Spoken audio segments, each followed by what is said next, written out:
Hello students, today we will discuss about calls in area and interest on calls in area. Calls in area means some shareholders fails to pay allotment and call money when it become due. It is known as calls in area. Calls in area account is debited when it become due, and again it is credited when it received. तो calls in arrear को जब due होगा और arrear due होगा outstanding होगा तब debit करेंगे और रिसीव होगा तब क्रेडिट करेंगे. कितनी बार हम डेबिट नहीं भी करते हैं, कुछ लोग डेबिट नहीं करते, इसको छोड़ देते, जितना अमाउंट मिला उससे एंट्री पास कर देते बैंक वाली एंट्री और बाकी इसको डेबिट नहीं करते. लेकिन हम डेबिट करेंगे कॉल्स इन एरियर अकाउंट और वापस मिलेगा तब क्रेडिट करेंगे. अब एरियर का अमाउंट है वो कुछ डिले पीरियड के लिए मिला, डिले पीरियड के लिए मिलता है, कुछ लेट मिलता है हमारे को. तो हम जितना पीरियड डिले किया है उतने पीरियड के लिए हम उससे इंटरेस्ट चार्ज करेंगे. तो कितना इंटरेस्ट चार्ज करना है और क्या एंट्री पास होगी वो डिस्कस करना है. Interest on calls in arrear interest on calls in arrear charge by the company. अब किस रेट से चार्ज करेगा? तो फर्स्ट तो कंपनी के आर्टिकल्स में मेंशन होगा कि 10%, 12%, 8% व्हाटएवर जो मेंशन रेट है उससे चार्ज करेंगे. It is charge at specified rate stated in articles. तो फर्स्ट तो हम आर्टिकल में मेंशन कर रखा है कंपनी ने अपने आर्टिकल में, उस रेट से मेंशन करेंगे व्हाटएवर. और अगर मेंशन नहीं कर रखा है तो फिर कंपनी की टेबल एफ का रूल अप्लाई होगा जिसमें 10% चार्ज करने की बात कही गई है. तो if not stated in articles then interest will be charge at 10% per annum as per table F of the companies act. तो ये क्वेश्चन एक 1 मार्क्स में पूछा जाता है कि रेट ऑफ इंटरेस्ट क्या होगी एज पर टेबल एफ. तो हमें 10% मेंशन करना है, ये ध्यान रखना है आपको, इट इज इंपॉर्टेंट. आप कैसे कैलकुलेट करेंगे? सिंपल जो इंटरेस्ट का फॉर्मूला है उससे कैलकुलेट करेंगे. Interest on calls in arrear, arrear amount into rate और delayed period divide by 12. This is formula. जो इंटरेस्ट का नॉर्मल फॉर्मूला है, सिंपल इंटरेस्ट का, वही हमें फॉर्मूला अप्लाई करना है यहाँ पे. अब इसकी जर्नल एंट्री क्या होगी इंटरेस्ट की? जर्नल एंट्री पहले इंटरेस्ट ड्यू होगा कितने महीने का कैलकुलेट करेंगे और हम उसको ड्यू कर देंगे जिनसे हमें चार्ज करना है, यानी सन्ड्री मेंबर्स अकाउंट डेबिट हो जाएगा और interest on calls in arrear हमारे अकाउंट क्रेडिट हो जाएगा. Interest on calls in arrear company के लिए यानी हमारे लिए इनकम है, इसलिए क्रेडिट होगा और जिससे चार्ज करना उसको डेबिट करेंगे. जब ये रिसीव हो जाएगा तो बैंक अकाउंट डेबिट हो जाएगा और सन्ड्री मेंबर्स के अकाउंट क्रेडिट कर देंगे. जिस मेंबर का मिला उसके नाम से क्रेडिट कर देंगे. तो अभी तो एक बार ड्यू करना है, फिर रिसीव होते समय वापस क्रेडिट करना है और ईयर एंड में ये हमारी इनकम है तो profit statement of profit and loss में भी ट्रांसफर होगी. सारी इनकम चाहे क्वेश्चन में मेंशन हो या नहीं हो, सारी इनकम ईयर एंड में statement of profit and loss account में ट्रांसफर होती है. तो हम इसको ट्रांसफर कर देंगे इनकम में ईयर एंड में. Interest on calls in arrear account debit हो जाएगा और statement of profit and loss account credit हो जाएगा. ये इसकी एंट्री पास करनी है. बाकी नॉर्मल एंट्री वैसी जैसी होती है ऐसी. अब कैसे इसकी एंट्री पास करनी, कैसे कैलकुलेट करना है, इसको हम इलस्ट्रेशन से थोड़ा सा एक्सप्लेन करना चाहेंगे. For example AB limited issued 10,000 equity shares. 10,000 equity shares issue किए. Number of shares are 10,000 which is of 10,000 shares of rupees 10 each. 10 each 10 amount है, फैक्स वैल्यू 10 है. Mr. X did not pay allotment and call money on 200 share. X कोई share holder है जिसके पास 200 share है, उसने allotment नहीं दिया और कॉल मनी नहीं दी, तो ये कौन सी एरियर में रिकॉर्ड कर लेंगे और इसी के ऊपर इंटरेस्ट चार्ज करेंगे। Amount received as below, amount कैसे कैसे कॉल किया था, यह फेस वैल्यू है। On 1 April 3 rupees, on 1 June loan allotment first 4 rupees, and on 1st August first and final call is made for 3 rupees, total 10 rupees हो जाएगा। अब यहाँ किसका एरियर है, किस कॉल पे एरियर है, इसको हमारे को यहाँ थोड़ा सा वर्किंग करनी है इस तरह से। ये क्वेश्चन है, अब इसी को हम थोड़ा सा आगे वर्किंग करेंगे। मिस्टर एक्स के पास कितना एरियर है, उसने ये पे कर दिया, एप्लीकेशन मनी पे कर दिया है, इसमें एरियर नहीं होगा। हाँ, अलॉटमेंट पे नहीं किया, एक्स के पास 200 शेयर से हम 200 से मल्टीप्लाई कर देंगे तो एरियर हो जाएगा 800। इसके बाद ये 3 रुपीज है, first call 600।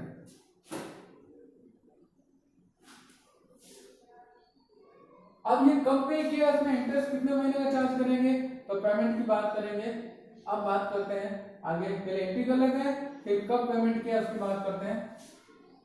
First entry will be for application on 1 April 2020, entry will be made, bank account debited to equity share application account, 10 multiplied by 3, 30,000, total amount will be 30,000 being application money received. After this allotment करेंगे, इसको capital में transfer करेंगे, तो ये जिस दिन allotment करेंगे उस दिन ट्रांसफर करेंगे। Equity share application account debit to equity share capital account 30,000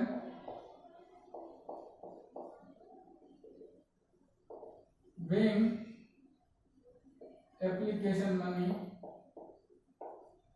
transfer। Next allotment due करेंगे,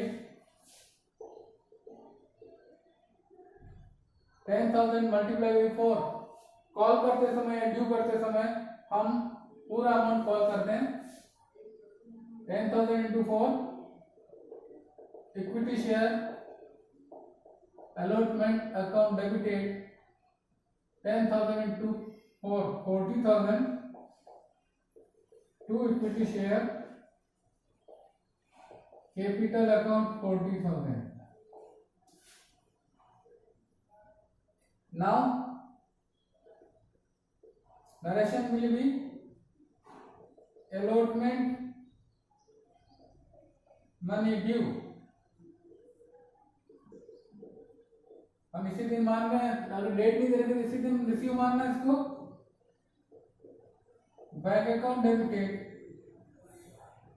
टोटल 40,000 था, आउट ऑफ 800 इज एरियर, तो net amount will be 39,200 and area will be debited, calls in arrears account, it will be debited 800 and allotment money, equity share allotment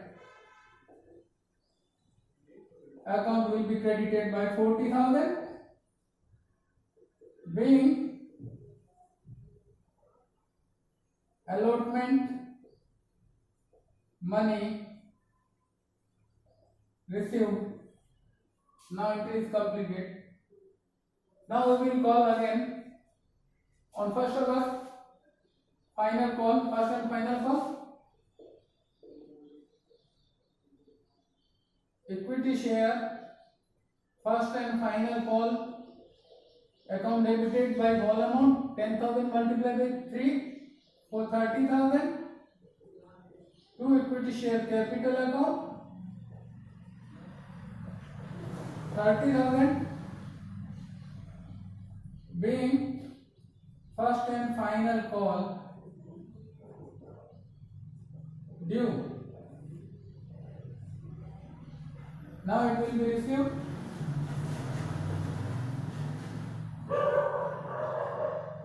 bank account debited with 30,000 out of 600 is arrear. 29,400 arrear will be debited to calls in arrear account. Arrear account debited 600 to equity share first and final call account being final call received.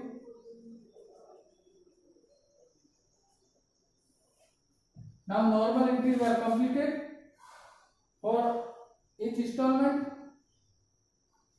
Now we have to pass entries for interest on calls in arrear. तो हमें देखना पड़ेगा कि ये मिला कब है, कब मिला है ये देखना पड़ेगा. तो हमारे को सपोज कर लेते हैं हम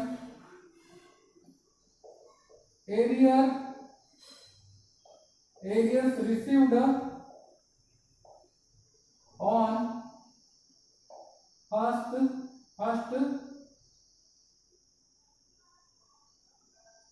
31st December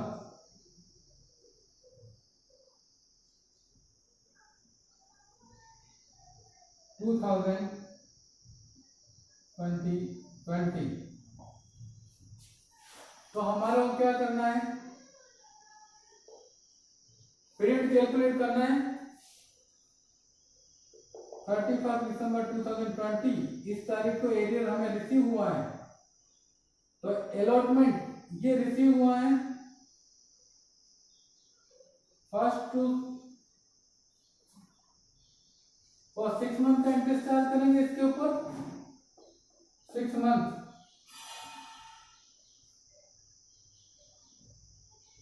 सॉरी 7 मंथ का इंटरेस्ट चार्ज होगा. It will be charge for 7 month. इसको हम जुलाई कर देते हैं. ये 6 मंथ हो जाएगा तो यहाँ भी जुलाई हो जाएगा. कैलकुलेशन इजी करने के लिए मैंने डेट चेंज करी है और यहाँ सितंबर कर देते हैं.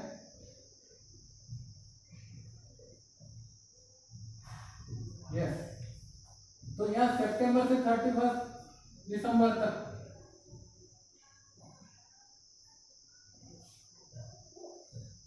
अक्टूबर कर देते, सॉरी 1 जुलाई 6 मंथ और 1 अक्टूबर to 31 December 3 months interest will be charged on 600. So now we will calculate interest. अगर क्वेश्चन में मेंशन नहीं कर रखा, रेट मेंशन नहीं कर रखी है तो हमारे को 10% चार्ज करना है. इंटरेस्ट फर्स्ट कॉल पे 800 पे इंटरेस्ट होगा 10% और 6/12 6 मंथ का 12 और 10% से चार्ज होगा. ये होगा 40 रुपीज. ये हो गया अलॉटमेंट पे. और फर्स्ट कॉल पे हो जाएगा amount is 600 10% 3/12 it will be 15 rupees. Total interest will B 55 rupees. अब एक बात ध्यान रखना है, टोटल 1400 एरियर हो रहा है.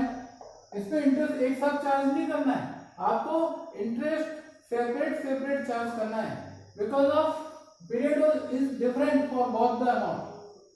क्योंकि दोनों अमाउंट का पीरियड डिफरेंट है इसलिए इनको अलग अलग कैलकुलेट करना है और ये टोटल एंट्री एक ही करना है. It will be received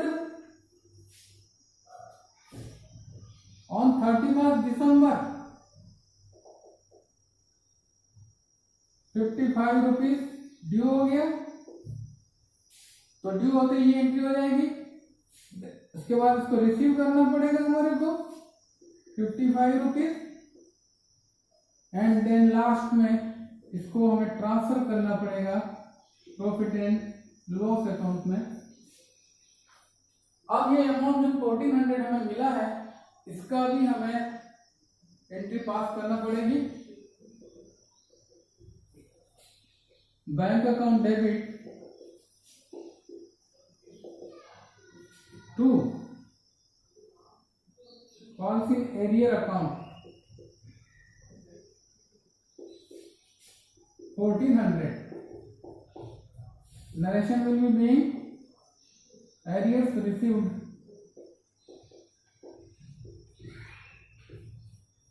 इस तरह से आपको जो नॉर्मल एंट्री करते हैं, इसके अलावा आपको इंटरेस्ट की 3 एंट्री पास करनी पड़ेगी, एक ड्यू करने की, एक रिसीव करने की और एक प्रॉफिट एंड लॉस में ट्रांसफर करने की, और एक एरियर अमाउंट जो टोटल प्रिंसिपल अमाउंट एरियर मिला है उसको हमें रिकॉर्ड करना पड़ेगा।